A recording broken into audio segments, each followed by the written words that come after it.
Son nom résonne comme un symbole de courage, de persévérance et d'amour pour la terre. Wangari Maathai. Pour beaucoup, elle est la femme qui plantait des arbres. Mais elle était bien plus que cela.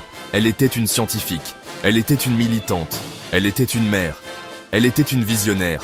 La première femme africaine à recevoir le prix Nobel de la paix en 2004. Une reconnaissance mondiale pour un combat commencé des décennies plus tôt. Son histoire est celle d'une femme qui, partie de rien, a changé le visage de son pays. Wangari Maathai naît en 1940 dans un petit village des hauts plateaux du Kenya. Une région alors luxuriante, couverte de forêts denses.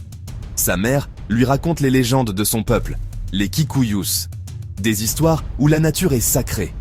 Elle lui apprend à respecter chaque arbre, chaque source. Un figuier géant, près de chez elle, est particulièrement vénéré. Dans le Kenya des années 40, l'éducation pour une fille n'est pas évidente. Mais la jeune Wangari est curieuse, brillante. Au début des années 60, une opportunité unique se présente. Le Kennedy Airlift offre des bourses pour étudier aux États-Unis. Elle étudie la biologie au Kansas, puis obtient une maîtrise à l'université de Pittsburgh. Ces années américaines sont fondatrices. Elle découvre les mouvements des droits civiques et féministes. De retour au Kenya en 1969, elle est pleine d'ambition. Elle veut enseigner. Mais elle se heurte à un mur de préjugés. L'université de Nairobi lui refuse d'abord le poste promis. Elle persévère et devient la première femme d'Afrique de l'Est à obtenir un doctorat en anatomie vétérinaire. Elle devient la première femme à diriger un département universitaire au Kenya. Au milieu des années 70, Wangari écoute les femmes des zones rurales. Leurs récits sont alarmants. Les cours d'eau s'assèchent, les récoltes diminuent. Wangari Maathai fait le lien. La déforestation massive est la racine. L'idée est simple, planter des arbres. En 1977, pour la Journée mondiale de l'environnement, elle lance une initiative modeste. Elle plante 7 arbres à Nairobi. Le concept, fournir des jeunes plants aux groupes de femmes. Pour chaque arbre survivant, une petite somme leur est versée. Planter devient émancipation économique et écologique. Et peu à peu, des milliers de femmes rejoignent le mouvement. L'impact dépasse rapidement les attentes. Des paysages dénudés redeviennent verts. Les sources qui s'étaient taries se remettent à couler. L'impact environnemental est visible, tangible.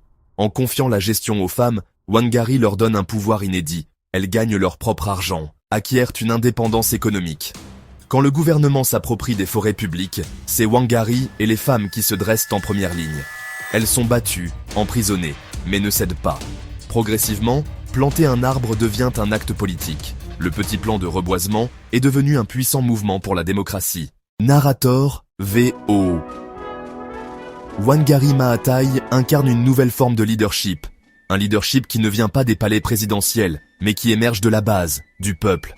Narrator, VO.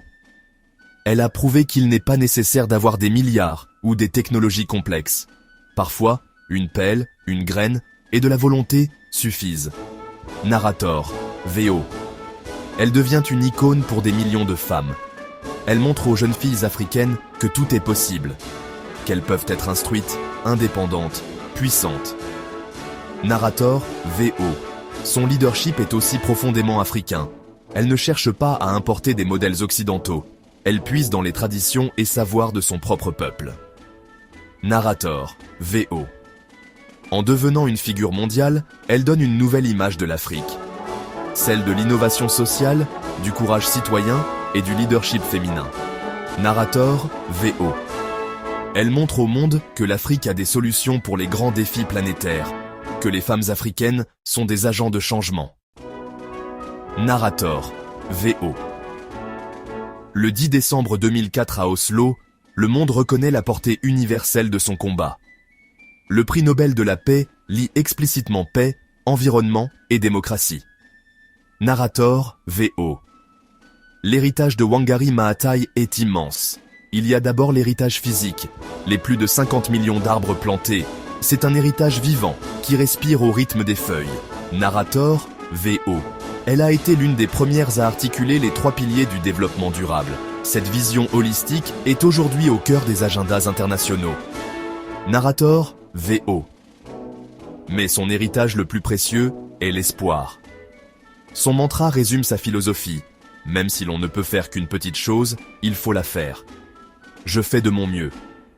Narrator, VO. Wangari Maathai, la mère des arbres, a fait de son mieux. Et son mieux a suffi à changer l'Afrique et à inspirer le monde pour toujours.